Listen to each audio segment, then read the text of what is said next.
UP में 13,000 अवैध मदरसों को बंद करने की सिफारिश, खाड़ी क्षेत्रों से मिली फंडिंग से निर्माण होने का दावा। यूपी सरकार के निर्देश पर SIT ने राज्य के अवैध मदरसों के संबंध में जांच पूरी कर ली है। SIT ने शासन को अपनी रिपोर्ट सौंप दी है। इसमें करीब 13,000 मदरसों को बंद कराने की सिफारिश की गई है। जाँच में जिन मदरसों को अवैध पाया गया है उनमें से अधिकतर नेपाल सीमा पर स्थित हैं। हमारी सरकार पूरी तरह से प्रदेश में कानून व्यवस्था को और सुदृढ़ करेगी। किसी भी स्थिति में हम गैर कानूनी गतिविधियों को प्रदेश में होने नहीं देंगे और जो भी दोषी होगा उसके खिलाफ कड़ी कार्रवाई होगी। सरकार ने SIT गठन किया था जांच के लिए। 13,000 मदरसे जो है उत्तर प्रदेश में अवैध पाए गए हैं। SIT ने अपनी रिपोर्ट सबमिट कर दी। हाँ, रिपोर्ट आने के बाद जो भी विधि सम्मत होगा उसके खिलाफ कड़ी कार्रवाई होगी। क्या एक और बात हो रही, 100 करोड़ रुपए अब ये जांच एजेंसियां तय करेंगी, लेकिन हमारी प्रतिबद्धता है कि उत्तर प्रदेश में हम अपराध और भ्रष्टाचार पर जीरो टॉलरेंस की नीति के तहत काम करेंगे। सर, अभी जो पेपर लीक हुआ था, STF कड़ी कार्रवाई करते हुए कल भी 7 लोगों को गिरफ्तार की थी, क्या कहेंगे? देखिए, इसमें एक एक व्यक्ति को हम चिन्हित करेंगे। विद्यार्थियों के भविष्य से खिलवाड़ करने की अनुमति किसी को नहीं देंगे। हमारी सरकार पूरी तरह से परीक्षार्थियों के साथ, विद्यार्थियों के साथ खड़ी है। उनको पारदर्शिता के साथ हम सरकारी नौकरी में लेंगे।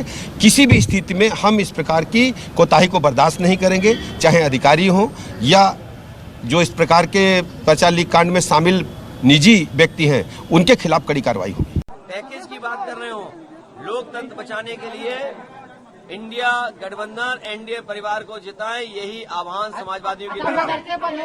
मदरसे बंद किए जा रहे हैं, इस पर क्या कहेंगे? 1300 मदरसे बंद करने की बात हो रही है।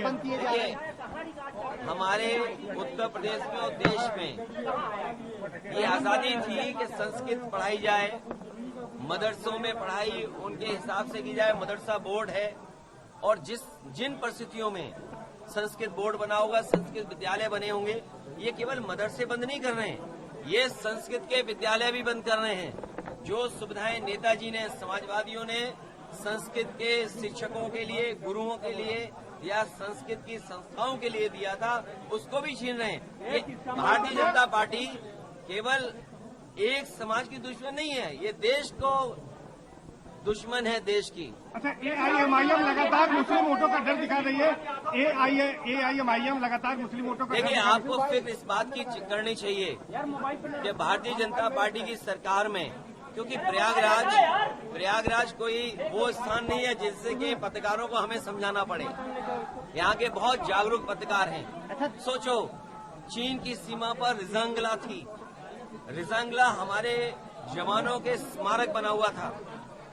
चीन ने वो तोड़ दिया कि नहीं तोड़ दिया, भारतीय जनता पार्टी के पास क्या जवाब है इसका? हमारी सीमा सुरक्षित है, उसका कोई जवाब भारतीय जनता पार्टी के पास नहीं है। और जो सुप्रीम कोर्ट मांग रहा है इलेक्टोरल बॉन्ड्स को लेकर के, क्या भारतीय जनता पार्टी पीछे नहीं भाग रही? और आपको ये विचार करना चाहिए, जब सुप्रीम कोर्ट ये कह रहा है कि इलेक्टोरल बॉन्ड्स जिन लोगों ने दिए उसकी सूची दे दो। अरे आजकल तो PDF फाइल होती है, एक क्लिक में सब नाम मिलते हैं। ये जो पत्रकार साथी हैं, बताओ एक दिन में कितनी सरकार की न्यूज आपको मिलती होंगी या कितनी लिखने को मिलती हो? सोचो, वही सरकार इलेक्टोरल बॉन्ड्स किसने दिए हैं वो एक्सेप्ट नहीं कर पा रही है, स्वीकार नहीं कर पा रही है। और कितने महीने का समय मांग रहे? 6 महीने का समय।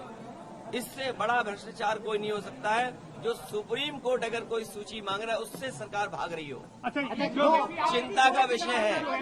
2 वरिष्ठ नेता आपके संस्थापक सदस्य भी यहाँ के नाराज चल रहे हैं, उनके नाराज नहीं है, हम उनसे बात कर लेंगे।